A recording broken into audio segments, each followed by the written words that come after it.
আসসালামু আলাইকুম। আশা করি সবাই ভালো আছেন। তো অবশেষে আপনার ভারত ইলিশ পাবে এরকমই একটা সিদ্ধান্ত হয়েছে। তো আমি এটা আগেই বলেছিলাম আমার আগের আলোচনাতেই যে আমি ভারতের সাথে বন্ধুত্বে বিশ্বাসী। কোনো আপনার এমন সম্পর্ক তৈরি করা উচিত না আমাদের যাতে আমাদের বাণিজ্যে ঘাটতি আসে।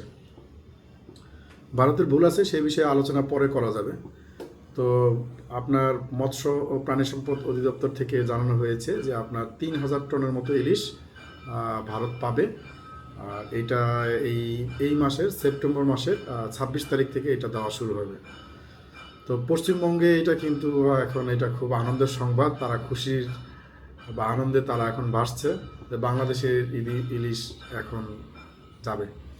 তো পুজোয় কিন্তু আপনার ব্যাপক চাহিদা, বাংলাদেশের ইলিশের বিশেষ করে পশ্চিমবঙ্গে খুবই চাহিদা, বিশেষ করে পদ্মার ইলিশ তো আরও বেশি, তো কথাই নাই। তো তো আমরা এই ইলিশ মাছ নিজেরা না খেয়ে আপনার বা আমাদের দেশের সব মানুষ কিন্তু মেহনতি মানুষ বা সাধারণ মানুষ কিন্তু ইলিশ মাছ খেতে পারে না। তো তাদের বঞ্চিত করে আমরা, যেহেতু ইন্ডিয়া আমাদের কাছ থেকে আপনার ইলিশ মাছ চেয়েছে, তাদের সম্মানার্থে আমরা বা তাদের পূজাটা যেন সুন্দর হয়, পূজাটা যেন উৎসবমুখর হয়, এই জন্য আমরা ইলিশ মাছটা তাদেরকে দেওয়ার সিদ্ধান্ত নিয়েছি। তো ঠিক সাথে সাথে তারাও কিন্তু আমাদের স্বার্থটা ভাববেন, শুধু নিলে তো হবে না, অন্যান্য দিক থেকে আমাদেরকে দিয়েই কিন্তু পুষিয়ে দিতে হবে। মানে এখনকার সময় কিন্তু এরকমই যে আপনার নিতেও হবে, দিতেও হবে, গিভ অ্যান্ড টেক। হ্যাঁ, শুধু নিলেই হবে না, দিতেও হবে। কিন্তু সবসময় বাংলাদেশ থেকে নিয়ে যাবেন আর দেওয়ার বেলায় ঠন ঠন, এইটা হবে না। আমরা ভারতের মানুষের সাথে বন্ধুত্ব চাই, ভারতের সরকারের সাথে বন্ধুত্ব চাই, একটা হৃদ্যতাপূর্ণ সম্পর্ক হবে, যাতে তাদের সরকার এবং তাদের সাধারণ জনগণ বাংলাদেশের মানুষকে যেন ভুল না বোঝে। শুধু ইলিশ মাছ কেন, লাগলে আমরা আরও অনেক কিছুই দিতে পারি, বাট সেটা মানে গিভ অ্যান্ড টেকের ভিত্তিতে হবে। মানে আমরা সাথে সাথে ভারতের থেকেও অনেক ধরনের রাজনৈতিক বা আপনার বিভিন্ন ধরনের সুযোগ সুবিধা পেতে চাই।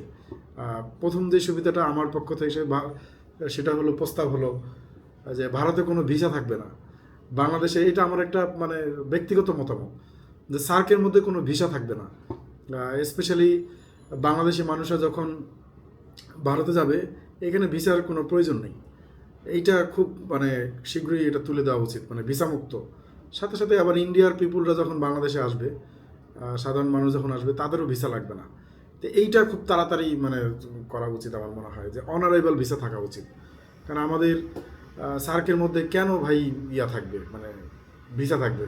শ্রীলঙ্কা, তারপরে মালদ্বীপ, নেপাল, ভুটান, এইগুলোতে কিন্তু ভিসা লাগে না আমাদের যেতে।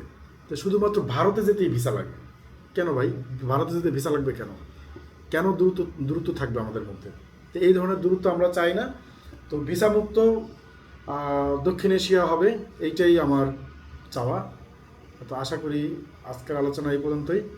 তো ভারতের পশ্চিমবঙ্গের মানুষের জন্য অগ্রিম শুভেচ্ছা দুর্গাপূজার জন্য। সাথে সাথে আমাদের ইলিশ মাছ নিয়ে আপনারা আপনাদের দুর্গাপূজাকে খুব সুন্দরভাবে পালন করবেন, এই আশা ব্যক্ত করে আমি আমার বক্তব্য শেষ করছি।